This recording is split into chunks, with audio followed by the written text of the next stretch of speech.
Wait. Stop everything you're doing right now. Because what I'm about to show you, what happened on Monday Night Raw, this isn't just wrestling history. This is a nuclear bomb dropped right in the middle of the WWE universe. Paul Heyman, the wise man, the special counsel, the man who's orchestrated some of the most devious schemes in WWE history, he just burned down everything we thought we knew. And when the smoke cleared, Brock Lesnar, the beast incarnate, the conqueror, standing at the center of the vision like an absolute destroyer ready to tear through anyone and everyone in his path. If you thought you knew where this story was going, you were wrong. If you thought the vision was already dangerous, you had no idea. Because tonight, everything changes. And I need you to strap in, because this ride is about to get insane. Before we dive into the chaos, I need to ask you something real quick. You're here because you love this business just like I do. You feel that electricity when something massive goes down. You're part of this community, part of this family. So if you're not already subscribed to SLAMZONE, hit that button right now. Join thousands of others who trust us to break down the biggest moments in wrestling every single week. And smash that notification bell, because when something this explosive happens, you need to be the first to know.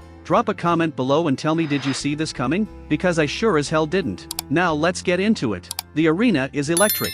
Monday Night Raw, October 16th, 2025. The crowd is buzzing because they know, they can feel something's about to happen. There's been whispers all week. Rumors. Speculation. The Vision, this mysterious, dominant faction that's been laying waste to the Raw roster, they've been teasing a major announcement. And when I say major, I mean the kind of announcement that shifts the entire landscape of professional wrestling. The lights dim. That familiar music hits. And here comes Paul Heyman, the wise man himself, walking down that ramp with a microphone in hand and that look on his face. You know the one. That smirk. That confidence. The look of a man who's about to drop a truth bomb so devastating that the aftershocks will be felt for months. He's wearing his finest suit, his hair slicked back, and he's moving with purpose. The crowd is already losing their minds, chanting his name, throwing insults, showing respect. It's a mixed bag of pure emotion. Heyman steps into the ring and he just pauses. He lets the moment breathe. He's a master of psychology, folks. He knows how to work a crowd. He raises that microphone slowly to his lips, and when he speaks, every single person in that arena leans forward.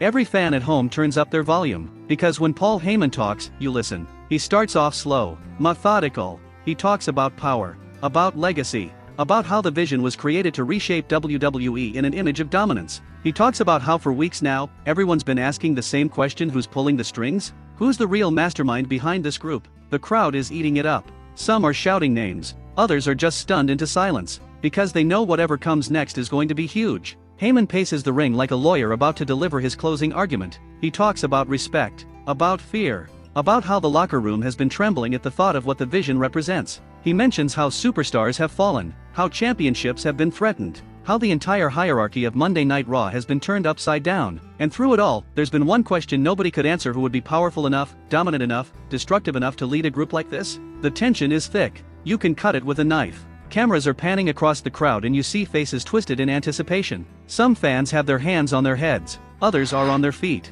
The energy is palpable. This is what we live for, folks. These moments where you genuinely don't know what's about to happen, but you know it's going to be monumental. Heyman stops pacing. He stands dead center in the ring, and he says, "Ladies and gentlemen, my name is Paul Heyman, and I am the special counsel to the reigning, defending, undisputed leader of the Vision." The crowd erupts. Holy hell, the noise. Because they know what's coming. That music. That music. The earth-shattering, bone-rattling theme that has signaled destruction for over 2 decades. Brock Lesnar's music hits and the entire arena explodes. People are jumping out of their seats. Jaws are on the floor. Grown men and women are screaming at their screens. And then there he is. Brock Lesnar, the beast incarnate. Walking out with that signature bounce in his step, that intensity in his eyes, and Paul Heyman right there beside him, grinning like the cat who caught the canary. Brock's wearing a Vision shirt. That's when it hits everyone watching that this is real. This isn't a tease. This isn't a swerve. Brock Lesnar, the most dominant force in WWE history, is now the leader of the most dangerous faction on Monday Night Raw. The camera zooms in on Brock's face and you can see it.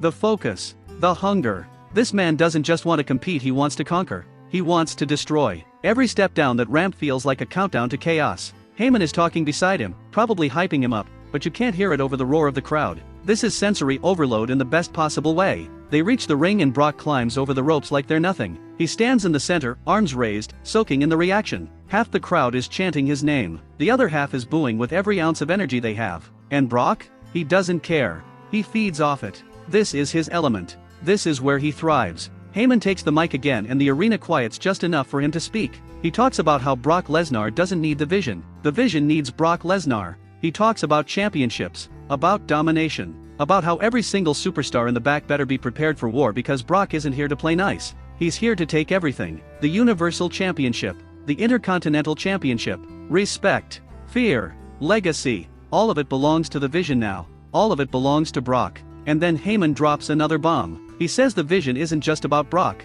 There are others, elite competitors who share the same vision of total dominance. And while he doesn't name them all tonight, he makes it very clear this is just the beginning. The foundation has been laid, the leader has been revealed. And now the real destruction begins. Brock grabs the mic from Heyman. The crowd loses it again because Brock rarely talks. When he does, you better listen. He keeps it short, simple, brutal. He says something along the lines of, I don't ask for permission. I don't wait for opportunities. I take what's mine. And right now, everything in WWE is mine. Mic drop. Literally. Brock throws the microphone down, Heyman raises his arms in triumph, and Brock's music hits again. The two of them stand tall in the center of the ring as the camera pulls back for that iconic wide shot. The commentators are going crazy at ringside. They're trying to process what just happened. The implications. The future. What this means for every single person on the Raw roster. If you're enjoying this breakdown, do me a favor right now, hit that like button. Seriously. It takes half a second and it helps this video reach more wrestling fans who need to see this. Subscribe to SLAMZONE if you haven't already. We're building something special here, a community of passionate fans who live and breathe this business just like you and me. Comment below and tell me your thoughts. Is Brock the perfect leader for the Vision? Who else do you think is in this group? Let's talk about it. And share this video with your wrestling friends because this is the conversation everyone needs to be having. Now, here's where things get even more interesting. Because the Raw after this revelation? Absolute chaos. Superstars are cutting promos left and right. Some are scared. Some are angry. Some are stepping up, saying they don't care if Brock Lesnar is leading the Vision, they're ready to fight. The locker room is divided. Alliances are forming. Rivalries are intensifying. This one announcement has created a ripple effect that's touching every single storyline on Monday Night Raw. Think about the implications here. Brock Lesnar doesn't wrestle every week. He's a special attraction, a final boss. So when he's leading a faction, that faction has instant credibility. It means every member of the Vision is protected. It means every member has a target on their back. It means chaos is coming to Raw every single week because you never know when the beast is going to show up and tear someone apart. And Paul Heyman?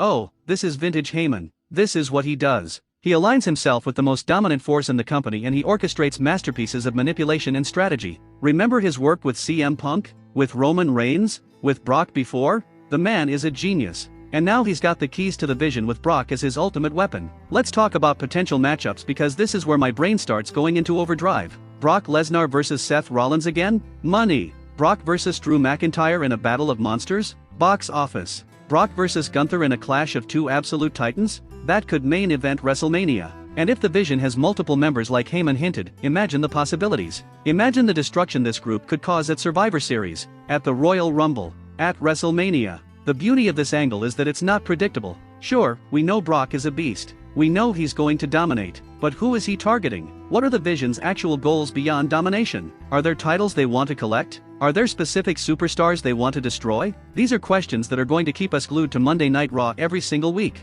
And can we talk about the crowd reaction for a second? Because this is what separates wrestling from every other form of entertainment. These aren't actors on a screen. These are live audiences reacting in real time to something unfolding right in front of them. The energy in that arena when Brock's music hit? You can't fake that. You can't manufacture that kind of genuine shock and excitement. That's the magic of professional wrestling. Social media exploded after this segment. Twitter was on fire. Instagram was flooded with clips. YouTube reaction videos were getting uploaded within minutes. Everyone had an opinion. Everyone had a theory. And that's what great wrestling does, it gets people talking. It creates moments that transcend the show itself and become part of pop culture. Some fans are worried. They're saying, oh no, here we go again with Brock dominating everything. But I'll challenge that perspective for a second. Brock Lesnar at this stage of his career? He doesn't need to dominate. He's there to elevate. Think about how many careers have been elevated by facing Brock. AJ Styles, Finn Balor, Daniel Bryan. Even if you lose to Brock Lesnar, you're in a main event with Brock Lesnar. That's huge for your credibility. Plus, having Brock as the leader of the Vision means other members of the group get screen time, get storylines, get relevance. It's not just the Brock show, it's an entire movement with him at the top. That's smart booking. That's how you build the next generation while still utilizing your legends. Now, as we approach the end of this breakdown, I want to bring it back to what this means emotionally for us as fans. We've been watching Paul Heyman for decades. We've been watching Brock Lesnar for decades. These are guys we've grown up with. We've seen their highs and lows. We've cheered for them, booed them, respected them. And seeing them together again, aligned with a new purpose, leading a new faction? It's nostalgic but also fresh. It's familiar but also dangerous. That's the brilliance of WWE storytelling when it's done right. It honors the past while building toward the future. It gives longtime fans those goosebump moments while also creating new fans who are experiencing Brock's dominance for the first time. It's multi-generational storytelling at its finest. Before we wrap up, one more time, if this video got you hyped, if you felt even a fraction of the energy I felt watching this segment live, do me a favor. Hit that subscribe button. Become part of the SLAMZONE family. We're here every week breaking down the biggest moments, the craziest storylines, the most insane matches in wrestling. Click that notification bell so you never miss an upload. Drop a like on this video because it genuinely helps us grow and reach more fans like you. And comment below, I want to hear your predictions. Where does the vision go from here? Who else joins the group? Who's brave enough to stand against Brock Lesnar? What happened on Monday Night Raw wasn't just a segment. It was a declaration. Brock Lesnar and Paul Heyman didn't just show up, they announced to the entire WWE universe that the vision is here, it's real, and it's coming for everything. Championships will be challenged. Legends will be tested. New stars will either rise or fall under the pressure. This is why we love wrestling. This is why we tune in every single week. Because you never know when a moment like this is going to happen. You never know when the landscape is going to completely shift. You never know when Paul Heyman is going to walk out with a microphone and change everything. The beast has returned. The vision is complete. And Monday Night Raw will never be the same. This is SLAMZONE, and we'll see you next time for more breakdowns, more analysis, and more of the biggest moments in wrestling. Stay locked in, stay passionate, and remember, this is where legends are made. Peace.